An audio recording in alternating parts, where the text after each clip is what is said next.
Mi scusi for being late. Hold on. Although you're going to wish that I was even later so you don't have to watch this 17 seconds of retching diarrhea coming out of Krista Freeland's mouth. Happy Mother's Day, people. Happy Mother's Day to all the mothers, grandmothers, and maternal figures across Canada.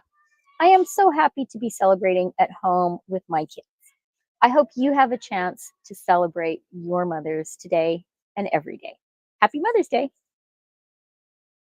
Happy Mother's Day to all the mothers, I've got to pause this for a second. I'm going to start from the beginning. See if you can make out the noise in the background or what is being said, because it's clearly a voice. Hold on. Happy Mother's Day to all the mothers, grandmothers, and maternal figures across Canada. I am so happy to be celebrating at home with my kids. I hope you have a chance to celebrate your mothers today and every day. Happy Mother's Day. I will admit I am biased because I absolutely loathe Krista Freeland. I don't know if I would hate her as a person if I ever met her in person or if we had a lengthy conversation. Asymmetrical today. I don't know if I would hate her as much as I think I would hate her in real life. I think I would. I loathe the fact that this is a woman, a person. Gender is not, or sex is not relevant, but she's a woman who has single-handedly destroyed Canadian families through policy, through action and inaction. She's a woman who has enacted policies through her partner in crime, Justin Trudeau. I didn't see if he posted a video today. They've literally destroyed families.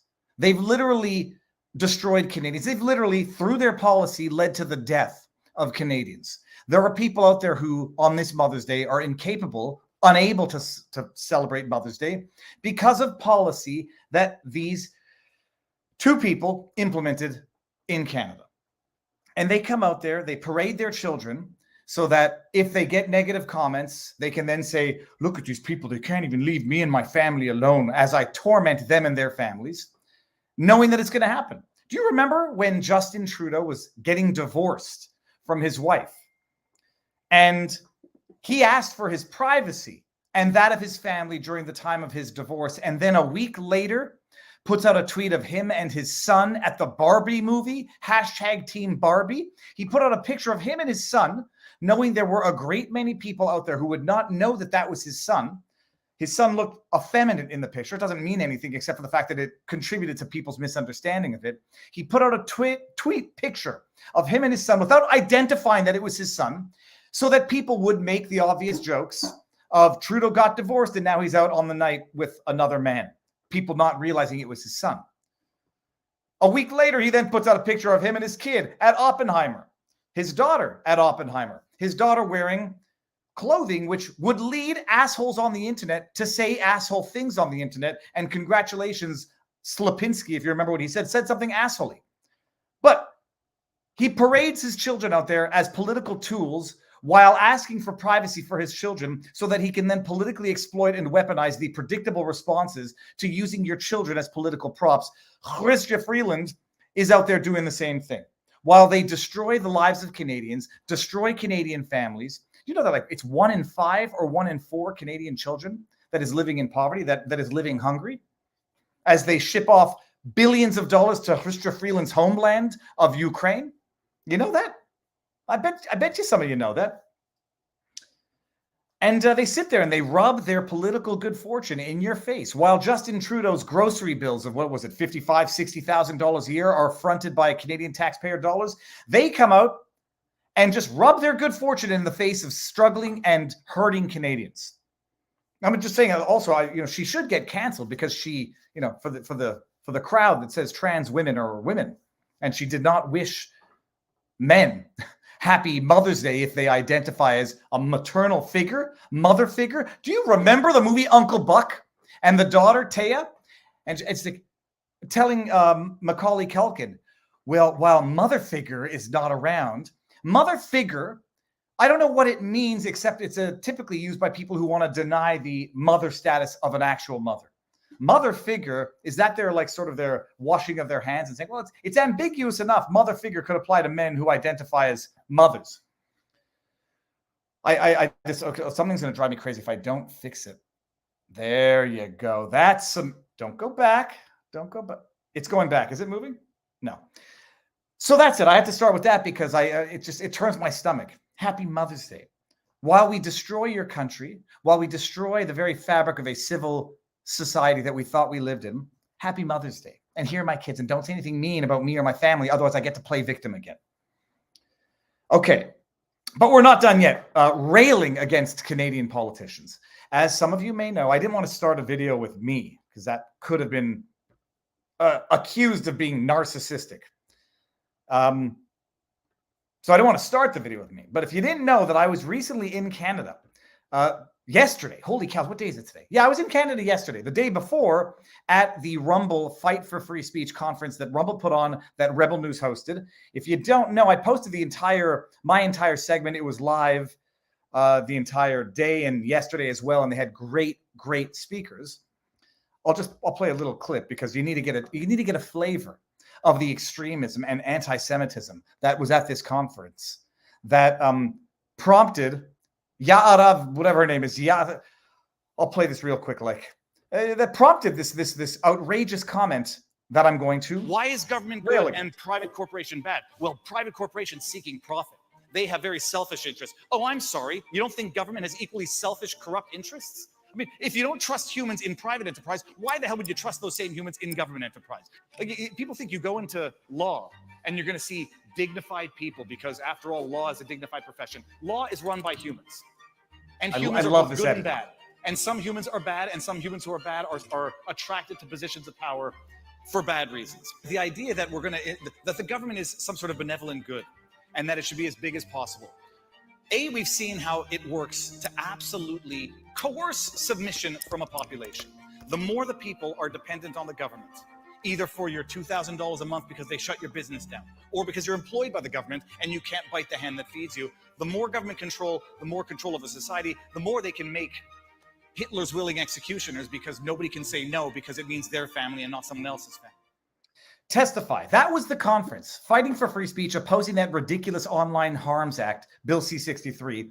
And what's her name? I forget her name now. The most disgusting, vile people on earth who are members of government come out and want to, where is it, dude? I had it here. Fannie Willis.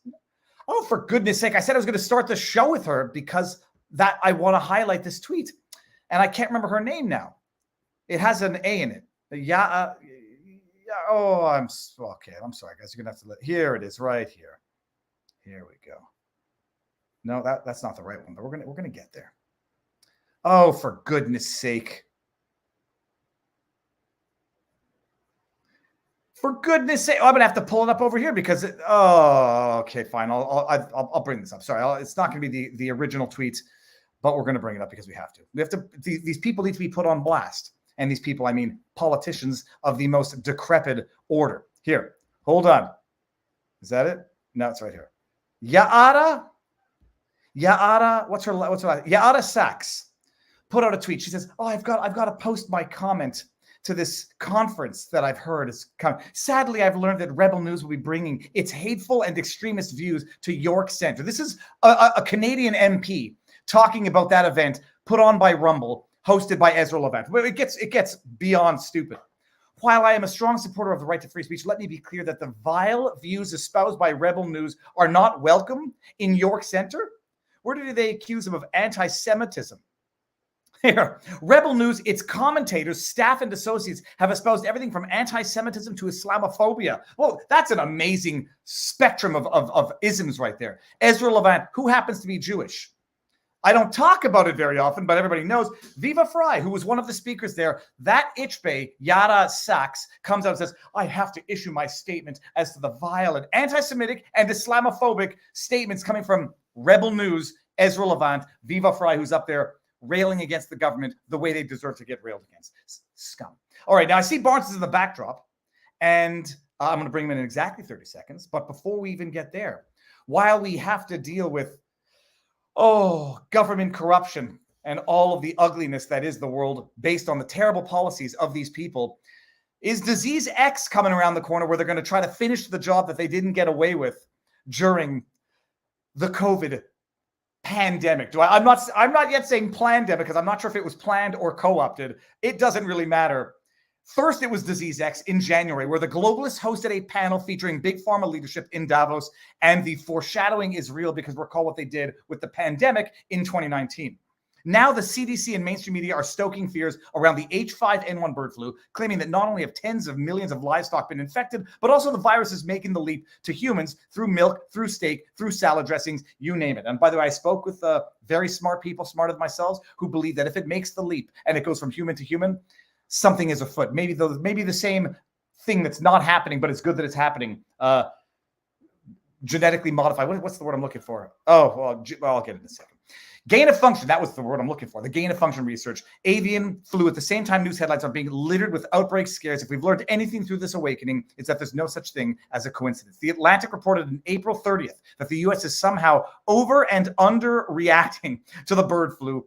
Whatever that means, being prepared always is the way to go. And I learned this during the first one when you can't get your medications because half of them are made in India and China. And lo and behold, there's a shortage. Good luck to you. Luckily, the chief medical board at the wellness company has been closely watching the avian flu outbreak over the last few weeks, and they've got your back. The one-of-a-kind prescription contagion emergency kit, it's only available in America, people, provides you with a carefully selected assortment of effective medications for bird flu, COVID-19, other respiratory illnesses, ivermectin, hydroxychloroquine, Z-Pak, Tamiflu, I always get this one. Budesonide, along with a nebulizer, so you can rest easy knowing that you have the emergency meds on hand alongside with a guidebook for safe use. Every American should have at least one of these kits. Avoid the wait times, the price gouging, and other concerns with something that will cost you basically one visit to a doctor.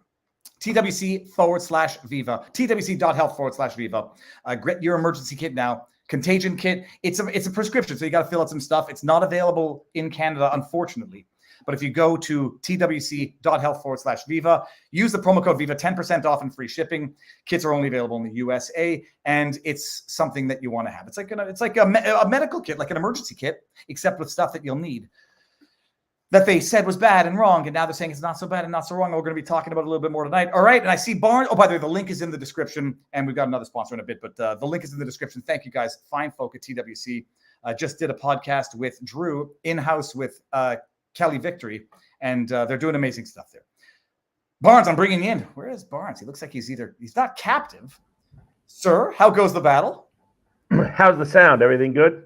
Well, I'm going to go to Rumble. I'll go to locals and see if it's equalized. But I don't know. Are you allowed disclosing your location? Oh yeah, in New Orleans. Booyah! Now, may I ask? I should know why you're there, but are you there? A buddy of mine's wedding.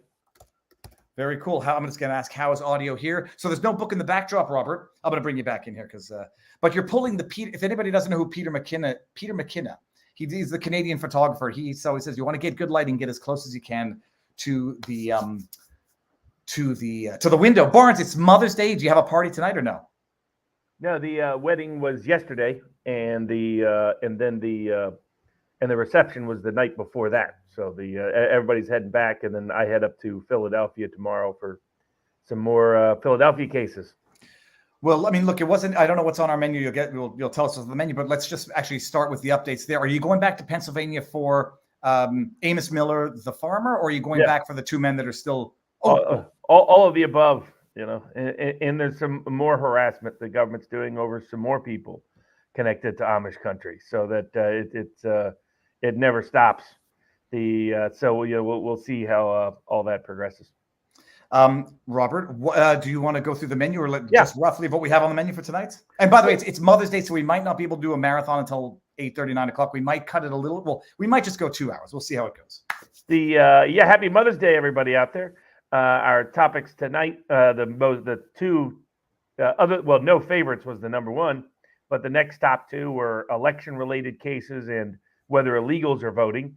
And we have election-related legal news out of Arizona, Georgia, Wisconsin, and New York, as well as the illegals question and illegal suing states like Iowa over whether or not that state can enforce immigration law itself. We got, of course, Trump with his New York trial and continuous misconduct issues, government misconduct issues in his Florida proceedings as well. And, of course, Judge Engoron caught up in another scandal. Then we got Steve Bannon, D.C. Court of Appeals, denied his appeal So he's going to go up to the Supreme Court where or he goes to prison for 4 months. We have the diversity, equity, and inclusion has led to a lawsuit against Red Hat and IBM by my firm, 1776 Law Center, and Stephen Miller and America First Legal. That suit was brought this past Wednesday, about racial, gender, and religious discrimination in high-ranking companies.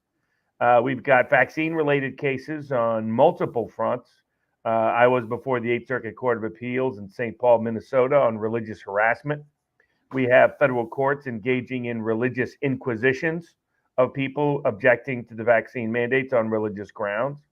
We have a federal appeals court out of, I believe federal, maybe state, out of Colorado. Thomas More Society won a big case against universities trying to impose selective religiously discriminatory mandates. We have Supreme Court, 2 major cases they came down, one on copyright law. But the other big one was on forfeiture law, where 2 justices, Gorsuch and Thomas, wrote a concurrence about where that law might be going. The decision itself I found kind of a weak decision by the majority. Unsurprisingly, Kavanaugh and Barrett joined Roberts and, in this case, Alito, to allow and authorize all kinds of government stealing your property and your money without any limitation. But Gorsuch and Thomas wrote a key concurrence. The 3 liberals dissented. The 3 liberals were right, in my opinion, by the way. But the Gorsuch and Thomas wrote a concurring opinion making it clear they were not green-lighting all the insanity that's going on in civil forfeiture context. That might have broader context, broader application, might apply to cases like Amos Miller's in Pennsylvania. What happens when the government steals your stuff without even giving you a hearing? Then we've got the students bringing suit in multiple contexts, some challenging these student fees that are charged to help politically motivated organizations, and sort of coerced speech is what's taking place in many of those cases. That's being challenged, as well as various challenges arising from the anti-Israeli protest on college campuses. Some proposals for crazy new control laws, speech laws, hate speech laws. It's just coming from, in some cases, the right, the conservative side of the aisle in this case.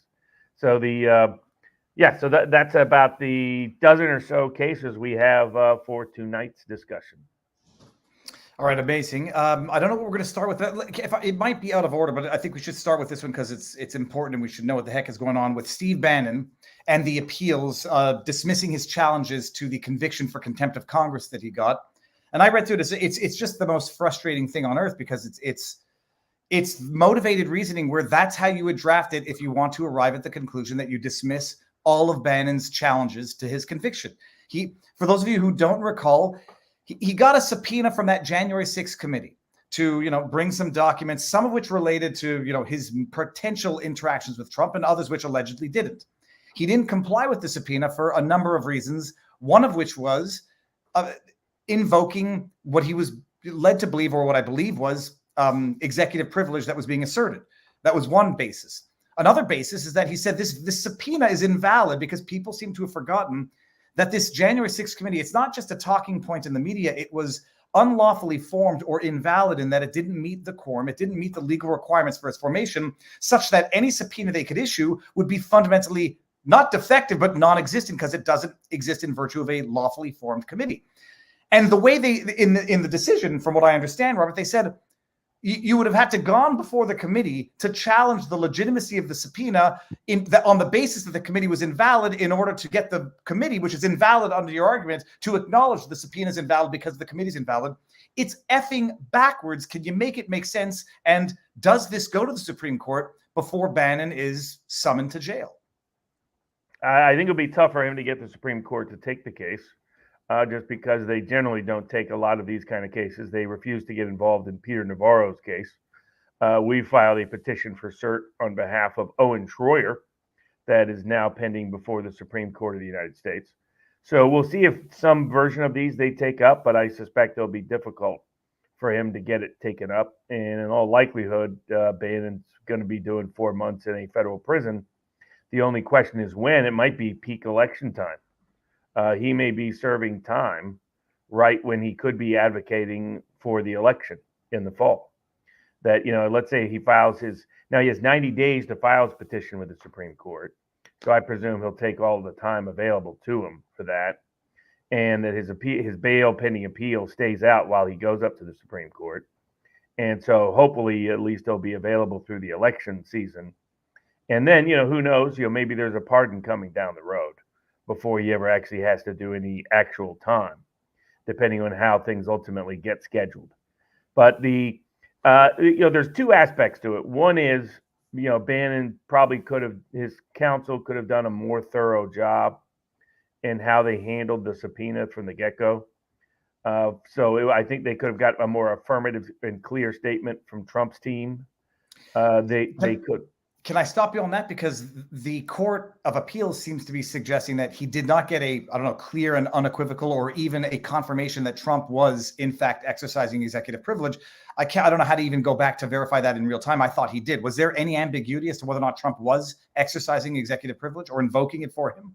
Yeah, there was. And there are ways to get better clarity on that. That's one part. A second part was, it would have been useful. I find it ridiculous that you have to exhaust remedies by challenging the very organization that's violating your rights. But the courts rely on this nonsense all the time. We'll discuss it. Their pot shots at Abe Hamada and his Arizona election contest. The Arizona Court of Appeals is like, why didn't you bring every kind of emergency relief known to man? Of course, those that did so, Kerry Lake did sue before the election with Alan Dershowitz and others, and the court sanctioned her for doing so. So this is the part the courts don't deal with. They don't deal with their hypocrisy and duplicity on election law cases. But the same thing here, that if you're going to challenge a congressional subpoena, you've got to check all the boxes and challenge it by every means attainable to you.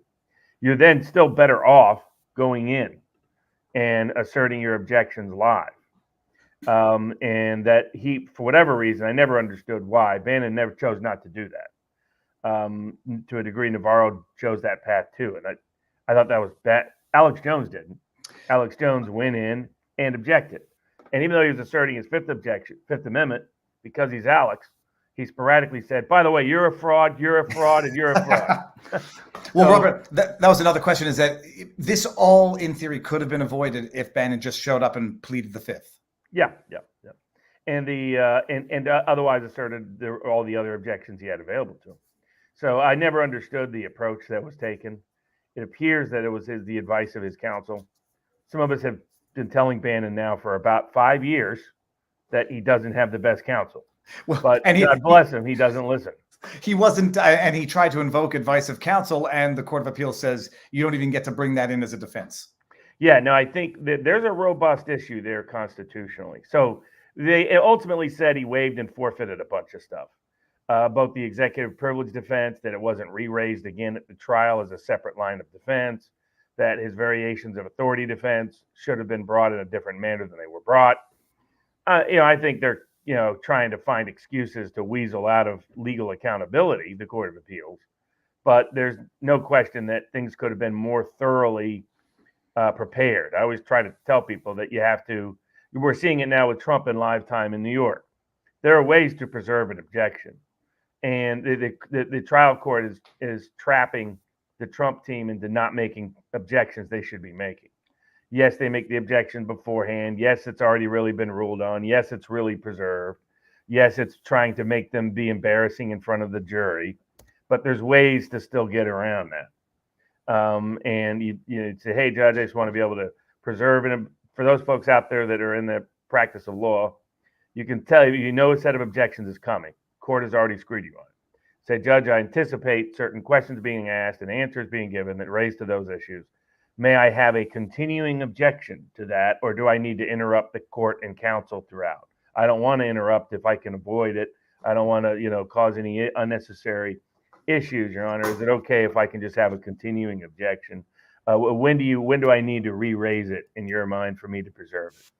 And then judges, because they want to trap you into that, but they don't actually want everything interrupted, they'll usually give you the continuing objection without you having to say it every 6 seconds. So there was a bunch of things that Bannon could have done before the committee, could have done at the trial level, And now the Court of Appeals is holding that over him and denying him on technical grounds substantive remedy. Now, the big issue still is willfulness. Historically, when the feds use the word willfulness, when Congress chooses the word willfulness, it has a very particular meaning. If they want to say you have to act with knowing intent, they say knowing intent. If they say willful, they mean something additional, above and beyond that. The courts have never liked that because they like to convict people and help the prosecution whenever they can. That's what judges really do. It's not their job, but it's how they perceive their job, because it's how they got their job, by either being prosecutors or protecting prosecutors. And so, and this is particularly pernicious on the right, but it's just as pernicious these days on the left. The neoliberal authoritarians come from the left on the bench. That unless you have a sob story, they don't want to give you any defense. So if you commit rape, they're real sympathetic. If you're a pedo, they're real sympathetic. If you offend the almighty authority of the great state, then you must be punished interminably.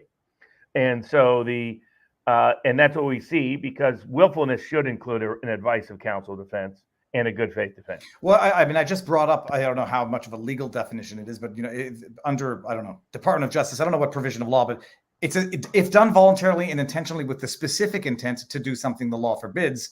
I don't know how broad they that like limiting that because it's so confusing. The historical definition was bad purpose, evil purpose, criminal intent. You're violating the law, and you didn't rely upon the advice of any professional for what you did.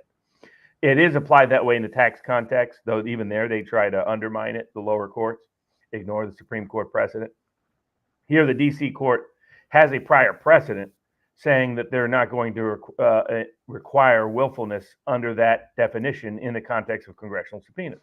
So he's challenged. He'll go up first to the en banc panel, then he'll go up to the Supreme Court, and the Supreme Court should reevaluate the definition of willfulness in this context, because they're also piggybacking off of the lack of a reliance of counsel defense to exclude all the evidence they excluded. He tried to subpoena everybody.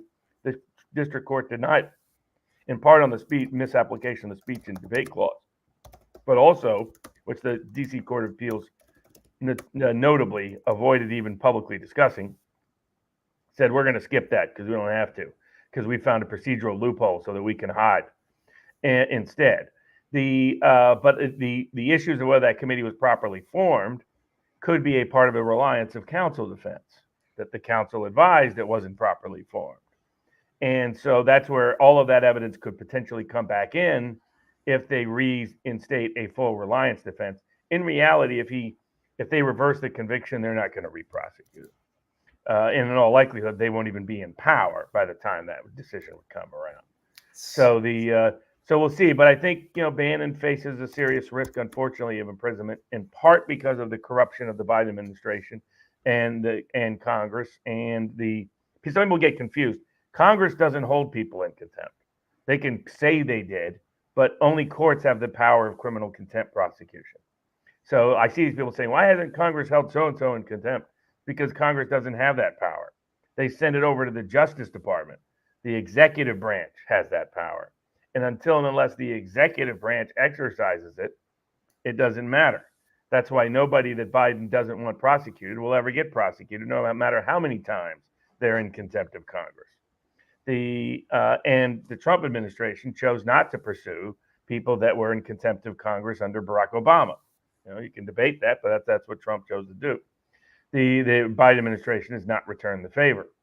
And so but at the same time, there were things that Bannon could have done to better preserve and protect his legal remedies through the legal process that his counsel failed to do.